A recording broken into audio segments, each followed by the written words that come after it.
Hello, everyone. As you can see, I'm bundled up. Yes, I had to get into my winter clothes today. The nice thing about wearing a hat, I don't have to worry about my hair right now. Okay.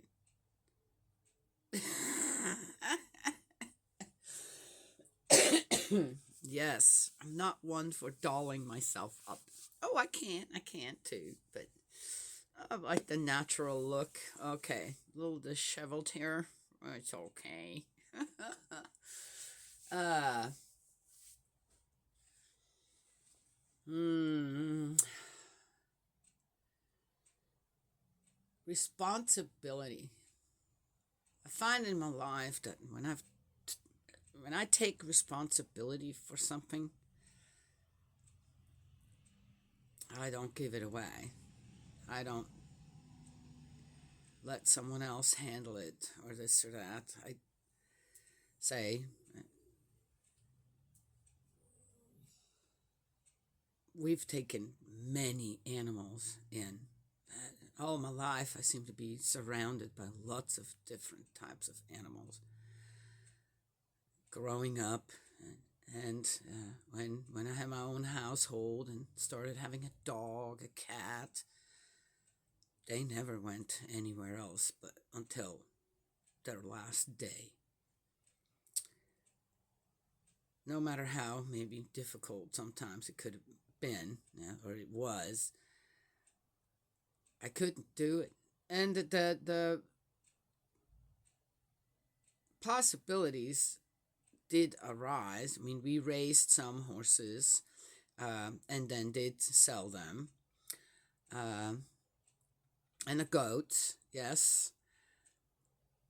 But the old timers, I, or the dogs and the cats we took in, never went anywhere else. Couldn't do it. And the main reason, that's why I'm so happy my dog and my cat are here and not still on the farm as well. Though for Gus, I have to say the farm would be better. But there were some issues, so I'm happy that they're here because now I know where they are. I know how they're taken care of, and it is my responsibility. Yes. When I think on how people are able to give up their children, and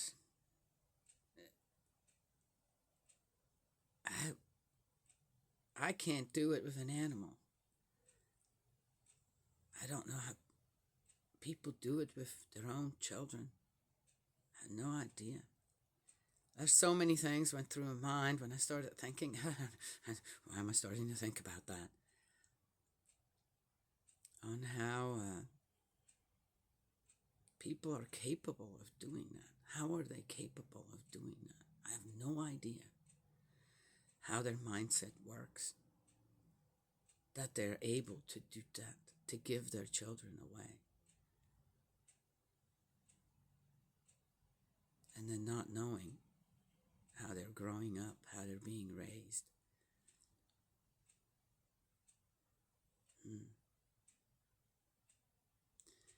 Yeah, I guess things like that come to my mind when someone tries to kind of engage me into ridiculous conversations. Things I have to say to, why are you worried about that? If you are, why are you telling me? Why are you telling anyone? Do something about it if that's what you want to do. But the stuff that people worry about kind of mind boggles me over what they should be worrying about. Yes? And I think that the abuse of children in this world happened for a long time is a great collective sin on our shoulders. We must do better there. All right. So let's get going here. Yes, yes, yes. We are in the book of Isaiah.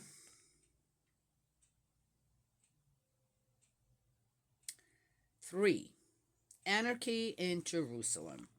So again, what does anarchy in Jerusalem? Is this still the vision thing? Prophecies before the Syro-Ephraimite war. Okay. Now the Lord Yahweh Sabaoth is about to deprive Jerusalem and Judah of resources and provisions. Oh yeah, they split, right? Yes, they split. They had a king in Jerusalem and a king in Judah, but it's supposed to be one nation. Okay, just saying. It's amazing, isn't it? Isn't that how eventually it goes that way? Again, something I don't get, right? Yes? But here you are. All reserves of food, all reserves of water, of hero, warrior, judge, prophet, diviner, elder, captain, dignitary, counselor, architect, soothsayer. I shall give them boys for princes, raw lads to rule over them.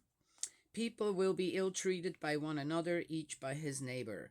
The young will insult the aged, and the low the respected. Oh. Yes, a man will catch hold of his brother in their father's house to say, You have a cloak, so you be leader and rule this heap of ruins. And that day the other will protest, I am no healer. In my house there is neither food nor clothing. Do not make me leader of the people, for Jerusalem has collapsed and Judah has fallen. Oh, see the stuff they worry about? Just saying. Because their words and deeds affront Yahweh and insult his glorious gaze. How?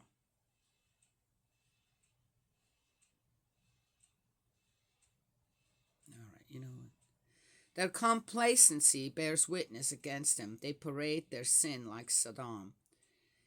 They do not conceal it. All the worse for them, for they have hatched their own downfall. Say, Blessed the upright, for he will feed on the fruit of his deeds.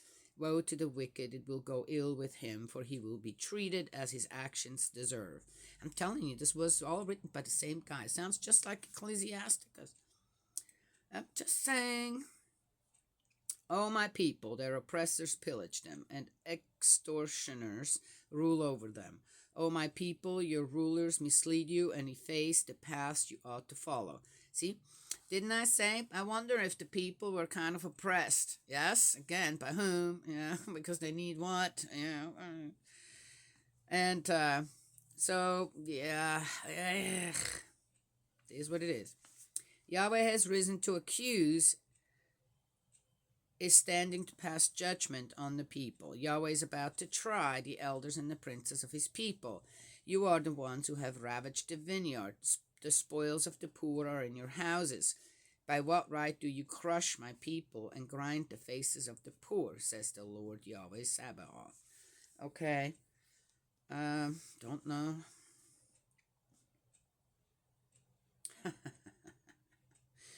And here it comes.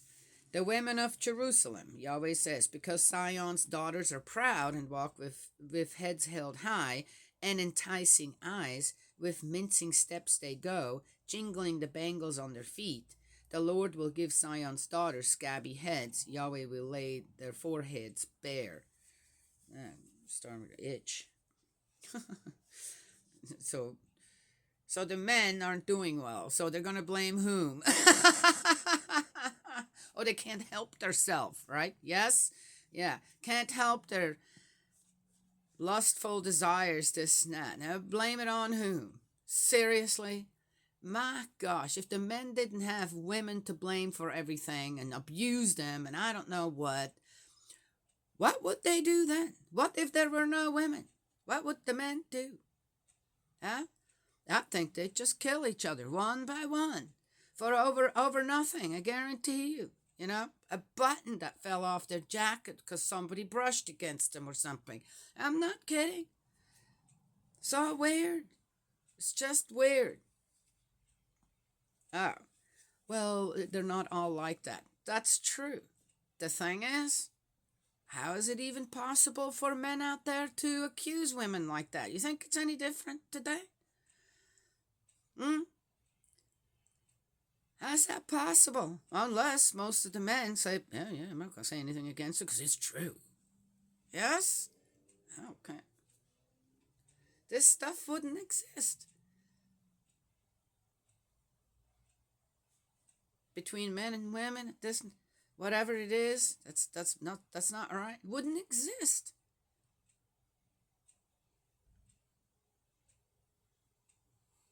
if it weren't for men.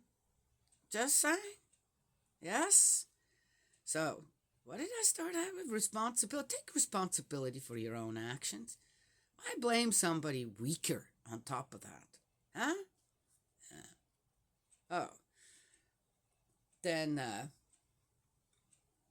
another thing, too. Yet still, in this world, I bet you plenty of men are blaming their children for their problems. Yes? Oh, it was born on this and that day, and that's why. That's a bad omen. I bet you that's still going on out there, too. At that time, no doubt, it was big time going on. Yes? So sad. What is this? Anyway, men, take responsibility. Huh? Yes? Or at least if you're a good man, teach responsibility. It's important too, isn't it? Yeah. Anywho. All right, I can say that. As I said, I just listened to the lamentations of all of the men. And pitiful. I feel bad for them. I feel embarrassed for them. Yes. What kind of men are those? Anyway. Yeah. Okay. Got to go on. That day the Lord will take away the ornamental chains, medallions, crescents, pendants, bracelets, trinkets, diadems, ankle chains, necklaces, scent bottles, amulets, finger rings, nose rings, party dresses, cloaks, scarves, purses, mirrors, linen cloths, turbans, and mantillas. Really? Why would God do that? For what reason? No, what? The men would be less tempted? Really? That would make a difference? I don't believe that. Cut off their breasts too, then. And their hair. And, okay, you know what? Then, instead of perfume, a stink. Instead of belt, a rope. Instead of hair elaborately dressed, a shaven scalp. Instead of gorgeous clothes sacking round the waist, and brand marks instead of beauty. All right, I have something to say to this. If women are such a detrimental thing to men, then why did God create us women as such beautiful creatures?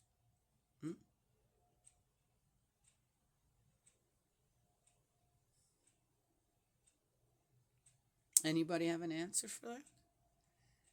Why didn't he just make us all look like hags or deformed, some grotesque something, rather? Huh? Why not?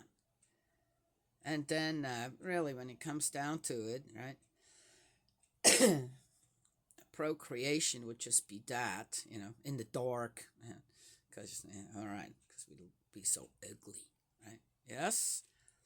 And then, yeah, man, every female would be born ugly, while the guys are good looking, and this and that. And this. How does this make sense in any way? To blame women for their beauty, women for their beauty. Take it up with God. If you don't like it, okay. What is this? This is a prophet, and he's saying what exactly? So sad. I can see on how if people have been following this stuff for hundreds and thousands of years, no wonder.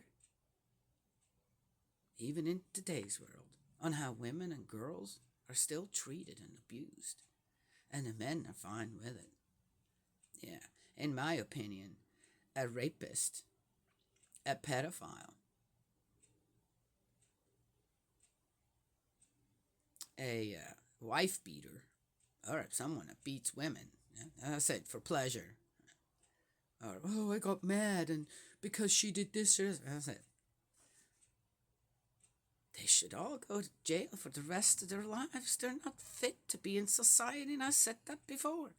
But you know what? They get lighter sentences than someone that gets caught with a little bit of marijuana. I am not for drugs. But that's ridiculous.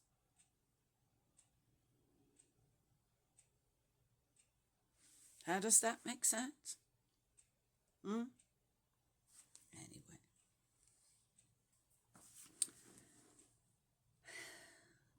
Misery in Jerusalem. Your men will fall by the sword, your warriors in battle, and her gates will moan and mourn. She will sit on the ground deserted.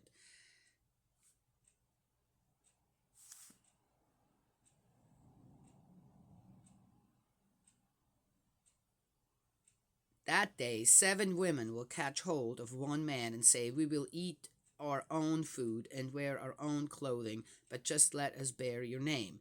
Take our disgrace away. That's the end of 3. Well, these are short ones. Okay, I didn't get that one. Oh, yeah. Oh, there's not enough men now, so, as if, I bet you that the women at that time, just like they always have throughout history, when the men were gone, the women take care of things. Quite well, too. Yeah. So, and who started all these wars? It was the Israelites started just as many as other nations. As I said, you know what? I'm not going to go there. I've already said plenty on that. But again, so what does this have to do with profit?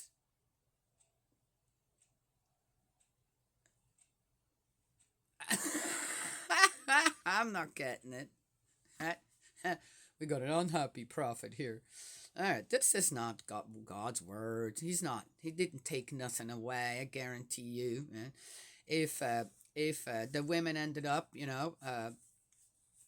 without their pretty clothes and their jewelry, that's probably because they traded it for food for their children. Oh, okay, there you go. Then they need to be commended. Yes, yeah, right. Okay, if a sword is more important to get than to put food on the table for your children and make sure they got something to wear, then you know what? Yeah. Done. Can't see God in any of this. But, again, the story came to my mind when I started talking earlier about, responsibility, taking care of children. Can't give them away. Don't do that. You're willing as a parent to do your best. I'm telling you, the help does come from somewhere. I remember my mom telling us, and we got older. My mom didn't have an easy life with my dad. I have a biological dad and a stepdad. And there were times where she didn't. She had no idea where she was going to get the next little bit of milk or bread. And she worked. She worked as much as she could with 3 children at home and an alcoholic as a husband who worked. But, dear Lord, what did he do with the money? Okay. And my mom says she would come home and just, what am I going to do? Yeah. She was a great prayer warrior as well, for others mainly. And she would open the mailbox and there would be an envelope with $100 in it, or 100 Swiss francs in it. And she'd just, oh my gosh, and she could go and get what we needed, for a while until the next paycheck would come in, because she, as I said, she worked as well from home, this and that, tried every which way to raise us and keep us. There's more. The help that my mom got from all over the place somehow, to keep her children, to raise her children, found good people to take care of us, when she had to go to work until school. And it was amazing. Yeah, many stories she had to tell us like that. So, but the one that I wanted to tell, since we are kind of in the spiritual realm here with prophets, I was no. What is that? I wanted to tell the story again. I've told this story before. I was called in on an 11th hour. That's at hospice. That's when you sit with dying people, actively dying people. I didn't know that they had words like actively dying. That means they are dying. They are going. They're going to pass within a pretty short amount of time. And I went in, and lo and behold, it was a newborn baby. Newborn baby. And its name was Josiah. Yes, pretty sure it's Josiah or Isaiah. How could have been Isaiah? Yeah. This is why it's coming to my mind. As a little boy, and he was born with severe brain damage, and there wasn't anything that could be done except for keeping him comfortable. Yes, and I got there, and I could hardly make it into the room. There were so many of the nurses, right? Even from the hospital. The hospice was just a few stone throws away from the hospital. They were all there, but 10 of them or more. And everybody wanted to hold that little baby. And he looked perfect. He looked absolutely gorgeous, perfect, handsome little guy. Couldn't tell there was anything wrong with him. Nothing. He was awake. He held people's fingers. And he just lit up that room with that little spirit body of his, physical body of his. The love that came off that little body was unbelievable. So I just watched mainly. I never got to hold him. I never even got to hold him. It was like, I'm not sure why I'm here. Because the stream of nurses coming in was unbelievable. How they hovered around that little guy and just one after another just wanted to hold him. It's like they all got their baby fixes. So cute. And it was one thing. So, never got to hold him. Didn't know why I was there. Then I realized, I heard what was going on with the parents. And they literally abandoned the little guy.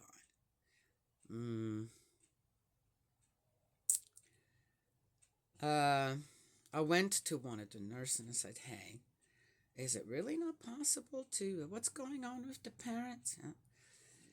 And she said, yeah, they just took off and never came back. And I said, well, why don't we call them again? Maybe they just need a phone call, a little encouragement. Maybe they feel embarrassed now, or this. Maybe they went once they had left and kind of, maybe there's a change going on in their hearts right now, but they need a little help to reach out to them. She said, you know what? I've been thinking about that too, but now that you're saying it, let's do it. So she did. She went and she called the mother. And she came back to me and she said, guess what? They're coming. The mother and the grandmother are coming. And they were so happy grateful that I reached out to them. Anyway, so I said, well, I guess I've done my job here. I went back into the room one more time just to watch the scene. It was just amazing. Yes, a dying baby. The amount of love that this little one received before it passed the spirit world here in the physical. and the amount of love that little body was giving up, and light, and just you looked at the nurses that held him and the ones around it. It was like there's little baby Jesus and all the people just in awe of it. What do I mean? It was like, it was unbelievably beautiful. Such a sad, sad happening. And yet the beauty around it was incredible, wonderful, indescribable. I ended up leaving before the mom and the grandma got there. But then later on, I heard from the same nurse that called them that they came and that they were so grateful to be there. It was like they needed to be there, and they didn't regret coming back or whatever. And the little one passed very, very peacefully. I think a couple of days later, surrounded by mom and grandma, and of course still probably a stream of nurses, and that were supporting mom, and that's a path of restoration as well, isn't it?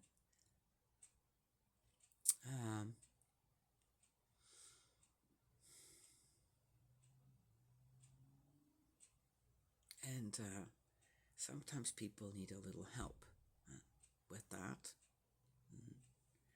Anyway, I wanted to share that again. Yes. Yeah, where was the dad? Anyway.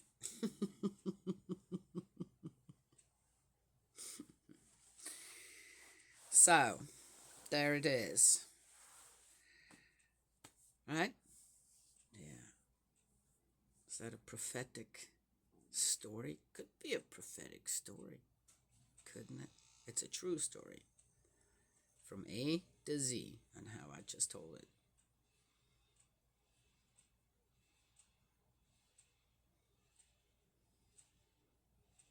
And what would a story like that in today's world mean? Yes? Anything to anyone? Yeah.